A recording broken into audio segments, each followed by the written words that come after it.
학창 시절에는 약간의 실패도 경험을 해봐야 돼요. 부모님들이 모두 나서서 해결을 해주다 보면 앞으로 살아가게 될 미래에 대한 준비 과정에도 문제가 생길 수 있습니다. 자신의 능력을 키우기 위해 다양한 방법으로 고민해 볼 시기죠. 여러분 안녕하십니까, 훈이쌤입니다. 오늘은 생활지도가 필요한 학생들의 성향과 유형에 대해서 알아볼 거예요. 영상 끝까지 시청 부탁드리고요. 구독, 좋아요, 알림 설정도 지금 부탁드릴게요. 그럼 시작합니다.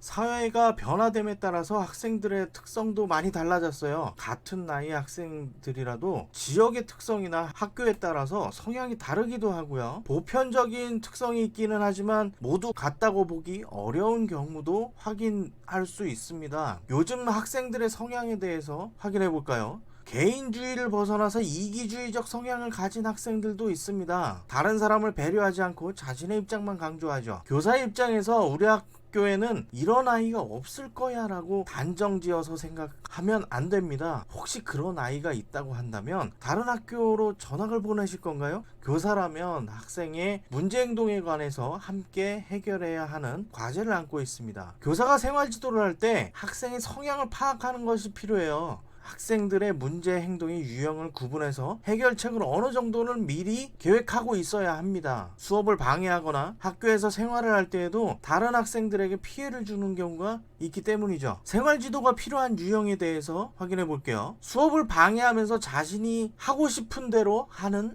아이가 있습니다. 심지어 선생님께 반말을 하기도 하고요, 욕을 하기도 해요. 얼마 전에 뉴스에 등장했던 상황이 생각이 나는데요. 선생님이 수업 중 교단에 누워서 휴대폰을 하고 있고 웃옷을 벗고 뒤에 앉은 학생이 동영상을 찍어서 SNS에 올리는 모습을 모두 보셨을 거예요.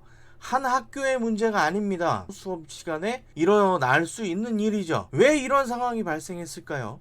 생활지도를 하지 않고 수업을 할 수 있을까요? 교육활동을 하는데 이런 상황이 발생하면 어떻게 하실 건가요? 먼저 분노조절 장애에 대해서 확인해 보도록 할게요. 몇 년 전 학생들에 비해서 분노조절 장애를 가진 학생들이 많아졌습니다. 질병으로 판정을 받지 않더라도 자신을 통제하지 못하는 학생이 많아요. 다른 학생들에게 피해를 줄 수 있음에도 인지하지 못하고 자신이 하고 싶은 대로 합니다. 수업을 진행하는 중에 쉴 새 없이 움직이고 수업을 방해하기도 하고요. 어떤 학생들은 지나치게 폭력적이기도 해요. 자신의 몸 전체에 문신을 새기고 한겨울에도 드러나고 다니기도 해요. 다른 학생들에 비해서 힘이 세다거나 우월하다고 느끼려고 하는 성향들이에요. 보통 이런 학생들의 자존감은 그렇게 높지는 않습니다. 학교에서 칭찬받아본 경험이 그렇게 많지 않기 때문이죠. 자신이 속한 또래 집단이나 활동하는 단체에서 인정받기 위한 결과이기도 해요. 칭찬은 고래도 춤추게 한다는 말이 있잖아요.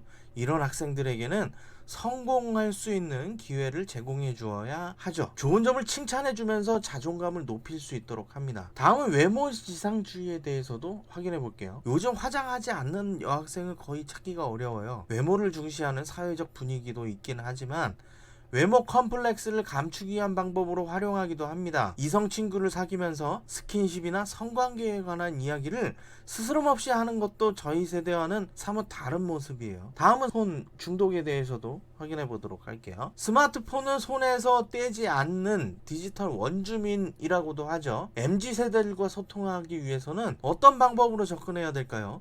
수업 중에도 스마트폰으로 여러 가지 일들이 일어납니다. 스마트폰은 삶에 활용하기 위해 필요한 물건이죠. 삶의 일정 부분은 스마트폰에 지배당하게 되면 현실 세계하고 가상 세계를 구분하지 못하게 되기도 해요. 학생들에게 스마트폰에 지배당하지 않는 삶을 살 수 있도록 해야 합니다. 학창 시절에는 약간의 실패도 경험을 해봐야 돼요. 부모님들이 모두 나서서 해결을 해주다 보면 앞으로 살아가게 될 미래에 대한 준비 과정에도 문제가 생길 수 있습니다.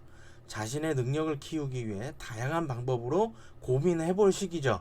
교사의 입장에서 학생들에게 잘못한 행동이라고 단정지어 이야기하는 것은 학생들의 반발심만 자극할 수 있어요. 학생들의 이야기를 들어주고 이해해 주어야 되죠. 학생들이 바람직한 방향으로 생활 태도가 개선될 수 있도록 함께 노력해야 합니다. 오늘은 생활지도가 필요한 학생들의 성향과 유형을 4가지로 알아보았습니다. 영상 시청해 주셔서 감사합니다.